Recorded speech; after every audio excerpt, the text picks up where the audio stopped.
this early game. The biggest difference here is if Yaharong smashes that 1v1 as LeBlanc is, picked to do so, that is the aim here, don't get me wrong, then it will be really hard for CJ to interface at all with DFM's frontline. They'll have the Twitch all-in option, but that's not going to kill an Ornn on its own. It's not going to take out a Viego who's on the flank away from their team. Instead, this Ahri will be the pick. It will be the start and the finish of fights for CJ. And if it gets smashed, if Yaharong executes here, as we've seen him struggle to do so a little more than in spring this split, it could go either way out of the mid lane. Yeah, definitely could. I gotta say, I really like that little cat. Are you where you shouldn't be? That is going to be the kill going through. First blood already for DFM. That's not what you want to see. Oh, they get the ward as well. They'll donate it over to Yaharong. He's going to get level 2-1 a minion earlier on mid. This is disaster dodge. This is exactly what CGA don't want. The greedy ward. That Yuumi a little slow without anyone helping her. And oh man, DFM, they've set up mid to get a spike on level 2. They've set up their bot lane for success. And it's not even 2 minutes on the clock. Man, that is a Dark Seal and an extra potion for Yaharong picked up. That's going to be so rough for Kaito. I was just about to mention, I'm so excited to see LeBlanc versus Ahri. This is such a throwback matchup.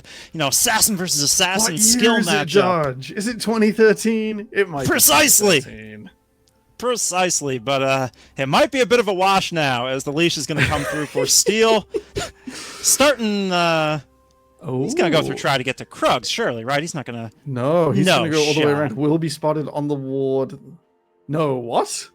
No shot. They're going for it. Bone Skewer. That cat went on the rat, but it's not going to do anything. Hybrid, why are you flashing, brother?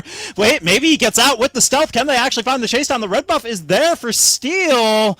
Does he have the W range? He does not. I guess he didn't land the first time. I don't really understand how Hybrid made it out of there. Took both sums, but now Kashin coming on in, trying to cash in on this situation. Going to fully stack the Conqueror. Here comes Kaito as well. Steel has no flash. He's just delaying the inevitable. And what did we say, Temporal? These two teams will take it to each other in the early game. It's not even measured aggression, it's just aggression at this stage. They do extend CGA's XP deficit in this bottom lane. This pike will be powerful. But they step too far. Steel committing too much in the early game. He's only got a single camp. That's his red buff only taken down. This Viego is going to take so long to get back out on the map now. CGA have bought themselves time where we didn't think time would exist. Yeah, it's...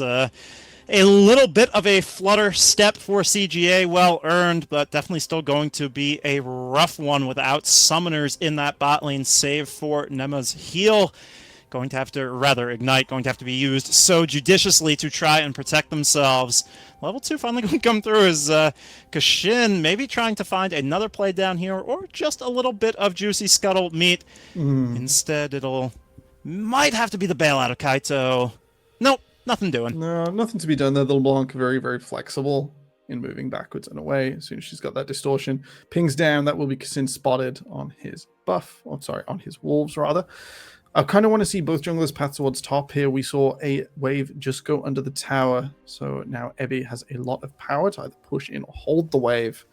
Both junglers can try and make the most of a vulnerable situation for Nap.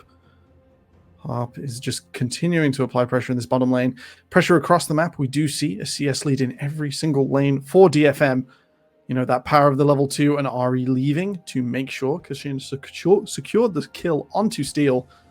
And of course, this pressure from level 1 in the bot lane means that there is an economic advantage. 500 gold already for DFM. They're at it again. Bone Skewer completely going to whiff the guess on which direction that stealth did go. Not going to land true for Harp there, but you gotta love the nuisance gaming. Just really trying to take it to Hybrid and Nemo whenever you can. He can. He's just trying to get up in there. He's just like, hey, you can't have that CS. You can have a little bit of my health bar and I'll heal it back, but I'm going to try and mess with you now. I'm going to interact. I'm going to try and get out of his lane. Harp will be spotted here by Kaido's ward, but Yaharong's got the way forwards. Yeah, by gonna his- force the flash. That's so painful. I thought Harp was gonna go for something really big brain sneaking around that Scuttle Relic, but Kaido, at least seeing him on the pink, has to flash early. Yeah, I think if there was Ignite from Yaharong, there is maybe potential for a flash forwards there from Harp, and then with the 2 Ignites stacked after each other, so sort of one, give it a few ticks, stick the other on top, that might have been enough for a kill, but it's missing, it's not there, and Harp, he's going to try regank with the wave position in bot. He can't just get away with leaving. Yeah, thankfully the bind didn't land, but the Bone Skier almost does. I feel like Harp almost outsmarting himself with some of these Bone Skier angles. Yeah, a little bit too much on the guessing ahead on Kaido's footwork.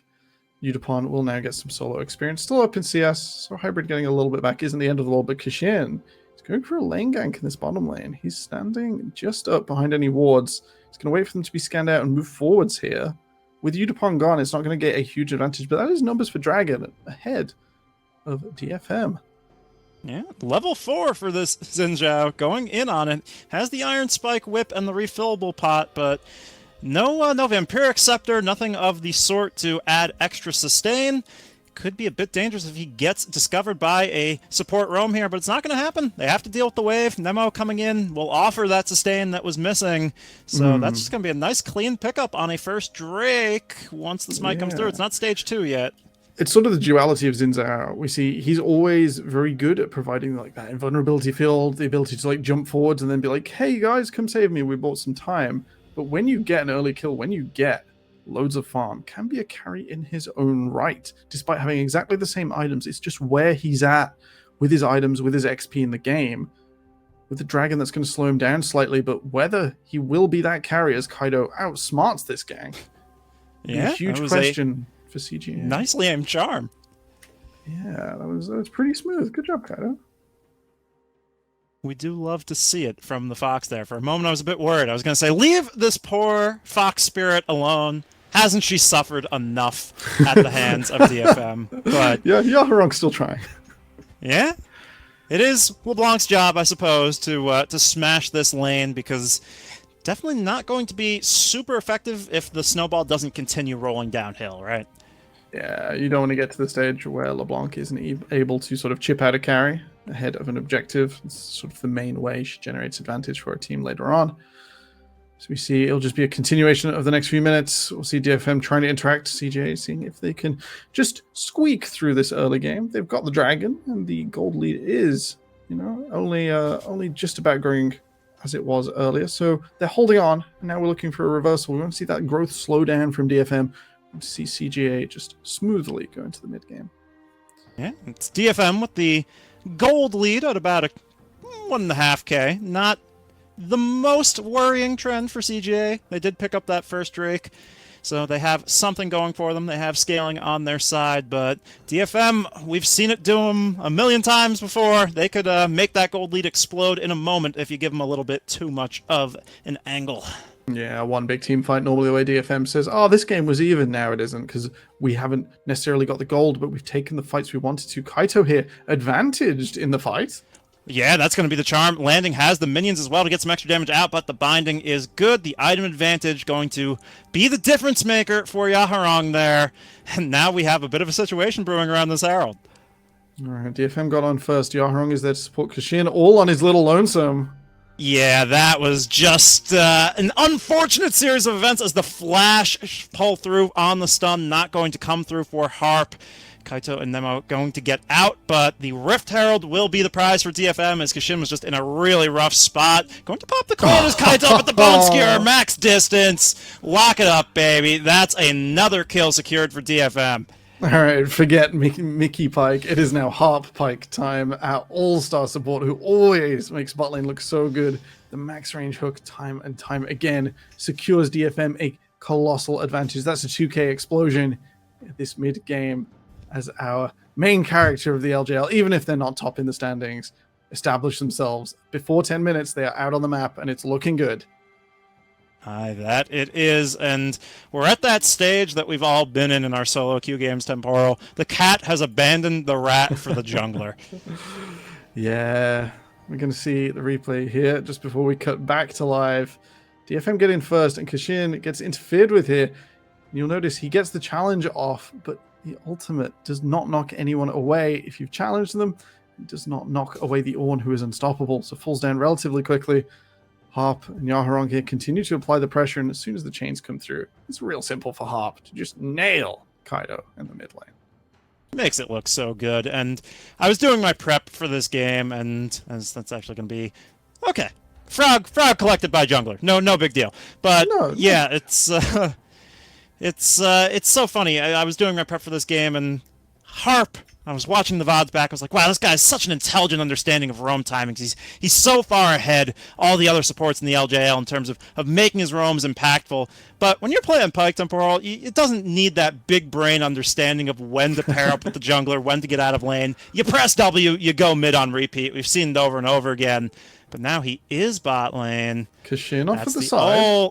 Yeah, that's Hybrid going to dodge out, but it's not going to take very long at all before he is finally collected. Now Steel getting the resets, but can they turn this around? Because Shin, trying to turn it on to Utapon, has the wave now to block things up a little bit, getting that ultimate passive stacked all the way. The wind becomes lightning, not going to connect. Here comes Yaharong around the flank. They've got Kashin pinched under the turret, but they're not going to overforce Utapon's health bar just a little too low. Trying to find the static shift poke, but they're abandoning the play for now.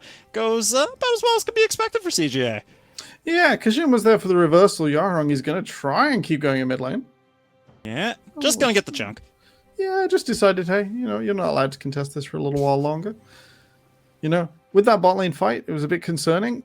We're going to see the replay here. CJ really wanted this. They wanted to bait in DFM. They weren't counting on Steel being there, maybe. And we see that as the hook just lands so cleanly. Hybrid flashes away from the Heartbreaker, but it's not as clean for DFM as we expected. Harp goes down before the From the Depths comes through, before that ultimate takes out the rat.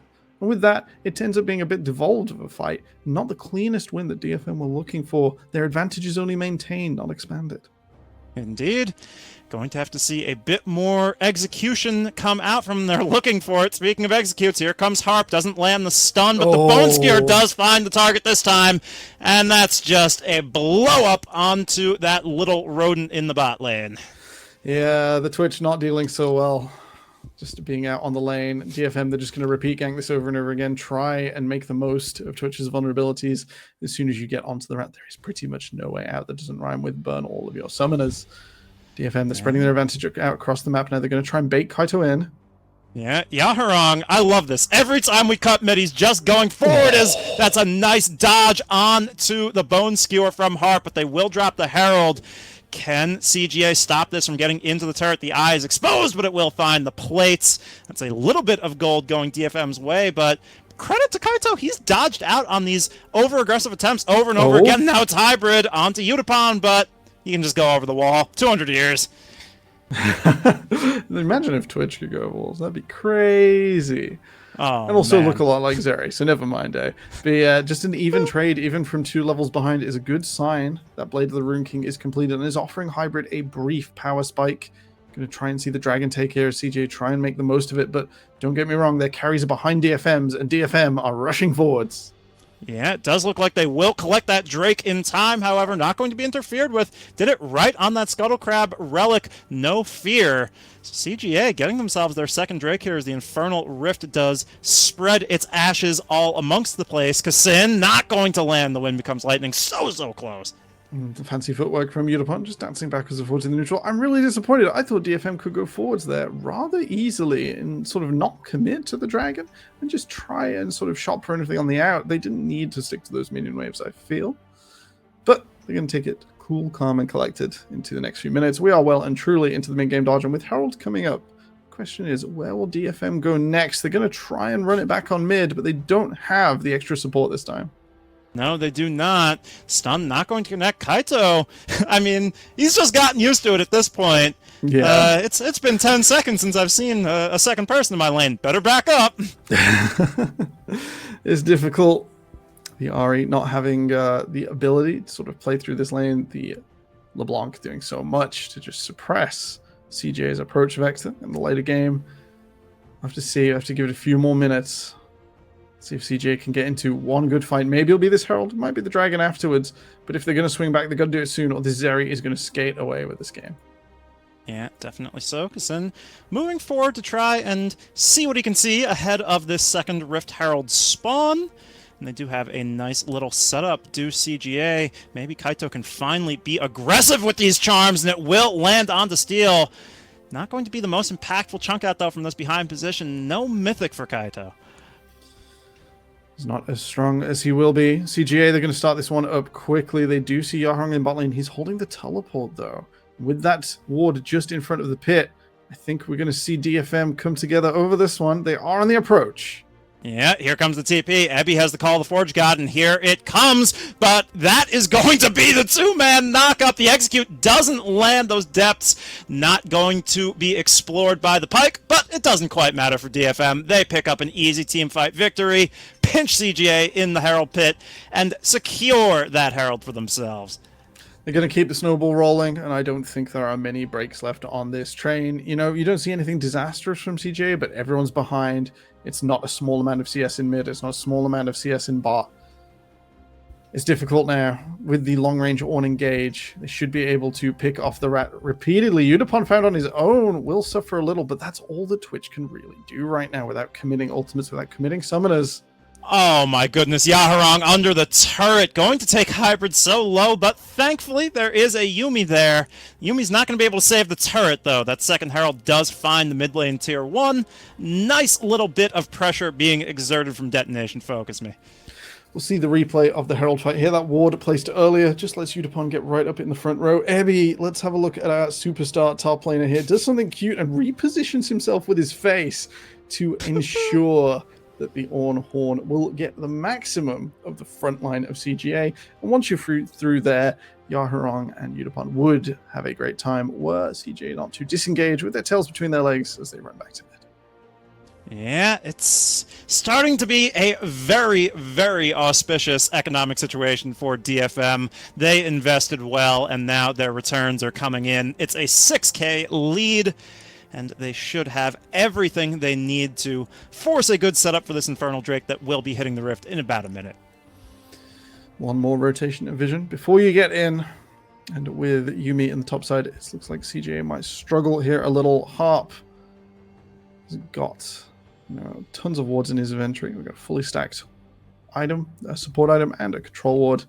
It's not going to feel the need to expend all of it straight away because there is that one more chance for CGA to get in. With that tier 1 tower falling, you now have complete priority over the east quadrant of the jungle, and it's just on Ebby and Nap to maybe trade each other's teleports. CGA might go for the cross map here and just seed that dragon over. They did get the first two, so there's a long timer on any soul.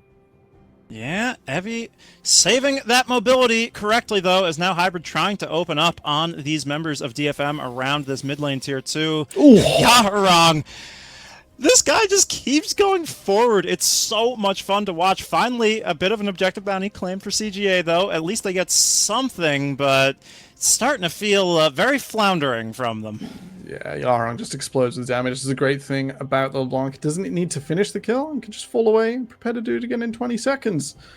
DFM attacking infrastructure. CGA might have got that objective bounty, but DFM take one tower and push for another. Yeah, Hybrid really trying to just soak the golden XP where possible, be the carry that we know he has to be at these fights, but not even going to make an appearance or Crest Gaming Act at this Infernal Drake spawn, as Yahorong is just being such a nuisance for Kaito. Like, what can he even do at this point? It's maybe too much to overcome. Kaito just struggling on the RA. He's still got no mythic. We're coming up on 20 minutes. He will finally get the Everfrost, but the Everfrost is a concession that now he's just there to manage the front line of DFM, and that the Ari's ults and charms are not enough on their own. We need a second piece of hard CC. It's not the stage you want to be at when you've been bullied all game to just admit that your efficacy is going to go down that little bit more. Yeah, never want to see your hopefully dashing, damage outputting, super assassin mid laner say, no, I'm a CC bot, guys. I've accepted my fate. Definitely doesn't speak well to the confidence of Crest Gaming Act here, but as per usual, it could still be the Hybrid show. But one thing that really jumps out to me, Temporal, is even if Hybrid finds a crazy flank out of stealth, We've seen Utapon run away so many times, and you're not going to find any aggressive moves if you're dead. Call of the Forge God forces a flash from Hybrid, so that's not going to be available for any offensive moves anytime soon. No, 5 minutes where CGA All-Star carry will not have flash, and while Baron will be up to contest. 3 members from CGA here. This could be a really fast Baron for DFM, sort of at any moment. As you see Harp just waiting in the pit. They're going to start this one up. That is a long way to walk for most of CGA with no teleport on the Ahri. DFM will call them to the Baron pit, even if they don't want to take it for themselves. Yeah, they are just playing with vision so exquisitely. Oh, CJ has to send somebody to check, and it's going to be Nap, and he is going to be in the crossfire. Thankfully, gets out fairly well, however, and is trying to turn it around with that final chapter from the Yuumi, trying to cut the Revi with this needlework, and they will find him, but look at that deep TP from Yaharong. Oh my goodness, the health bars are already so low. Hybrid trying to sneak about the place, and he is going to find some space, but Utapon right over the wall hunts him down. Nemo going to be next to fall.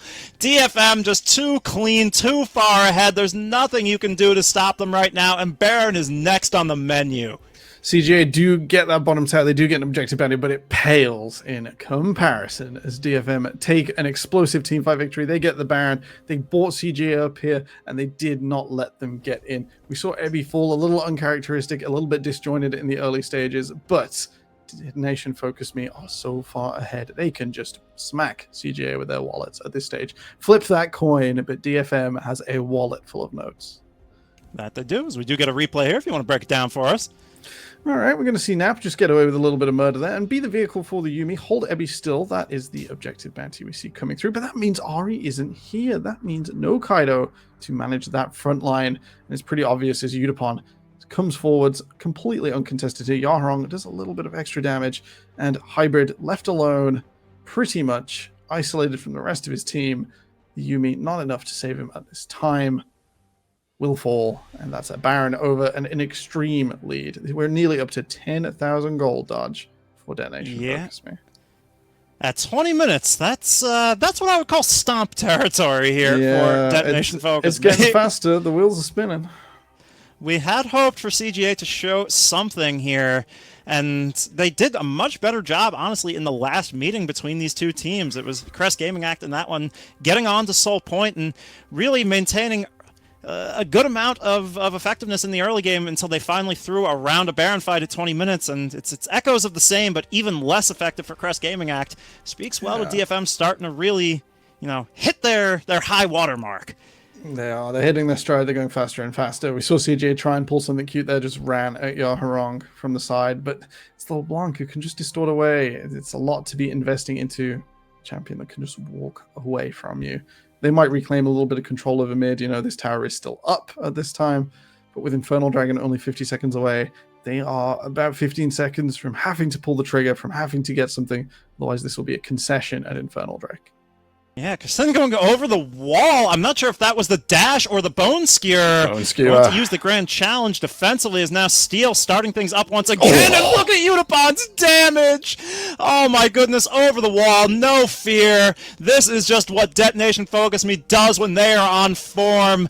This is a scary sight to behold as they're just wiping Crest Gaming Act off the rift under their own tier 3s. Nap going to be the last man standing, forced under the Nexus turrets, but you can't escape Utapon with the Unicorns of Love Flare. That's a fun one. Odd. That's an exciting one. Maybe they just like the icon. We'll have to see if there are any questions in the interviews about that as DFM. It's gotten faster. It's not a huge surprise, folks. The CGA coin did not land on the fabled magical heads today. Instead, they will be left all 9 tails between their legs as they run home, and their Nexus will be saved, maybe. DFM not willing to risk it. It looks bad-mannered. It is a risk for a winning team to maybe throw in front of the Nexus. No flashbacks to Fnatic games here. Oh my god, you have poked a sore spot for me, Temporal, as we see just dominance coming out here. Skewer. Look at that. It's so beautiful. Kasin completely pulled out. That's most of CJ's frontline now. Completely gone. Hybrid will let loose, but unfortunately the victim of all of DFM's major cooldowns thrown into the gate. And just look at Utapon let loose. This is some Zeri gameplay. You mentioned 200 years, but that is really what you can do on one of the best AD carries in this league. just let loose across a complete front line and nearly deal all of the damage himself. 200 years, 200 miles per hour, 200 volts. There's nothing Zeri can't do when fed. It's going to be the Infinity Edge and the stopwatch. I mean, I'm going to say there's 0% chance Detonation FocusMe loses this game with the open Nexus. I mean, Harp's just using the ultimate as a mobility ability, Shades of Hillsong, as the final fight will come through. Kaito going forward onto Utapon, actually forced to go into that stopwatch, but it was a critical buy for a reason as DFM do find the first fight. I mean, that is going to be the 80 carry down, and Kashin onto Harp. Can they actually do this? Nap not going to have the sustain to do it. It's the cat onto the Spearman. That's going to be the win becomes lightning going out. Steel, though, with the stolen. Gwen going to just be completely immune as Ebby coming in to help clean things up. That is going to do it. I mean, Hybrid trying to kite it in the stealth, but that's just the heartbreaker to break the heart of Middlecott and the rest of Crest Gaming's fans as DFM take it at 25 minutes.